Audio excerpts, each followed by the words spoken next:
the agenda, we have one item added, number 2 concerning a property acquisition. Is there anything else? And any disclosure of interest from any of the councillors? Councillor Canto. Well, I have to leave, I guess, for the rent affinity one, which is what, 19.4. Item 19.4. And then it's the same for 21 and 2, and 21, 1 and 2. 20, item 1 and 21.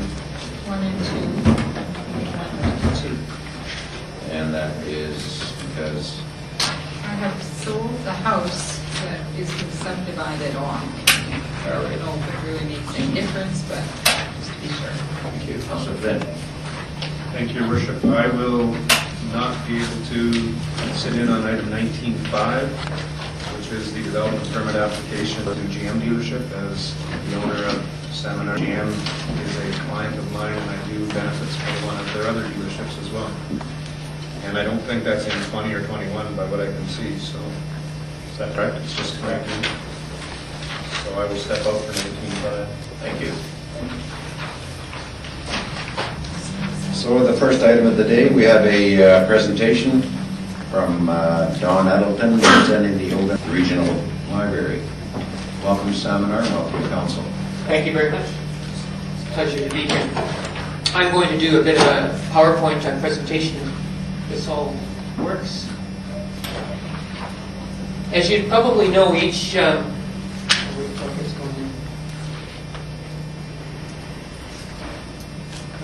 Each year we try and make a visit to each of our members just to try and update them as to what's been happening, where we're trying to go in the future. It's actually been close to a year and a half since we've been up last time, so we thought it was well overdue to get out here. And I think if I could summarize the message on what we're trying to say, it's simply that the main library services we have that you think of as sort of books and borrowing materials and reading, they're continuing, but the other services are expanding.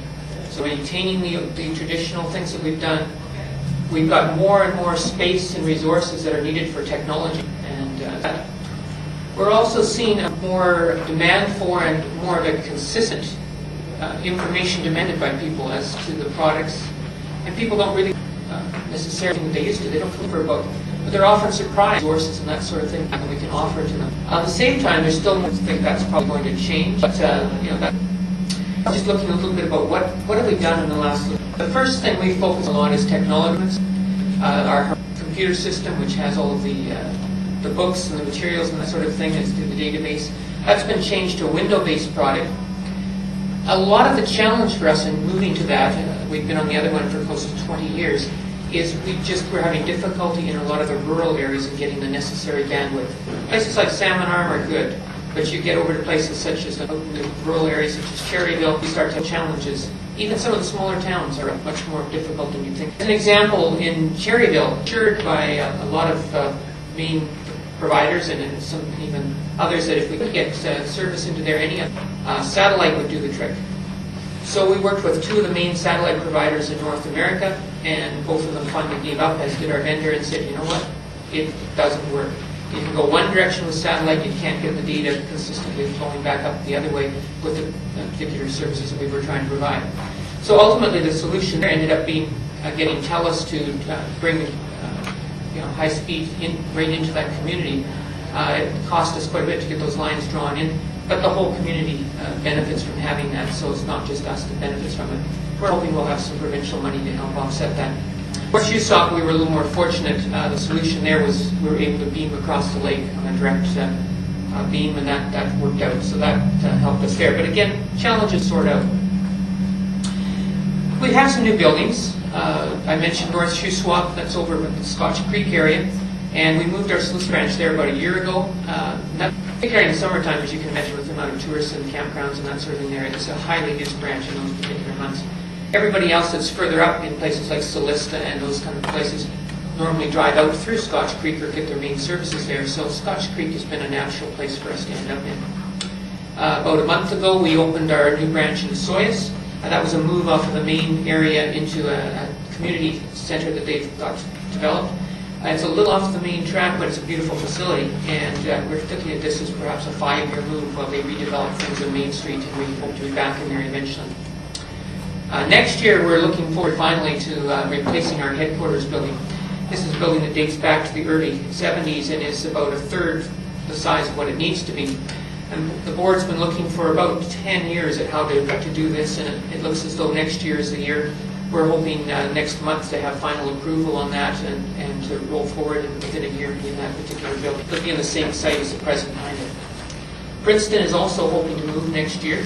They're relocating their branch onto the main part of town, and that would probably be our poorest branch right now, I think, as far as building quality goes. So again, we're really looking forward to changes down there. The final ones, which may affect you a little bit, is Vernon, a large branch. Again, you're not super close, but we're hoping to have a branch there that's about 3 times the size of what the present one is. And that's hopefully 10, and Summerland also somewhere in 2009 or 2010. And both of those branches are currently sort of less than half the size of what they need to be for the populations they're servicing. And that's measuring it back in the 2001 census. So if you take growth since then, they're smaller than what they should be by far. Now, as far as the usage, we're finding that the traditional way of counting our busyness, it's just kind of beginning to fail us. Book circulation is steady. It's held about even, a little over 3 million. Down slightly the last year or two, but relatively flat. But a lot of the activity that's happening within our branch is now not circulation of books and materials, but it's people coming on from home and using the internet or the database or the other resources that we have, coming in and getting reference material, not necessarily through books to take out, but getting it off of the internet or other ways. And again, we find we're busier, but it's not being picked up in the statistics that we're able to collect easily off of our computer system. So they're trying to come up with different ways of measuring that.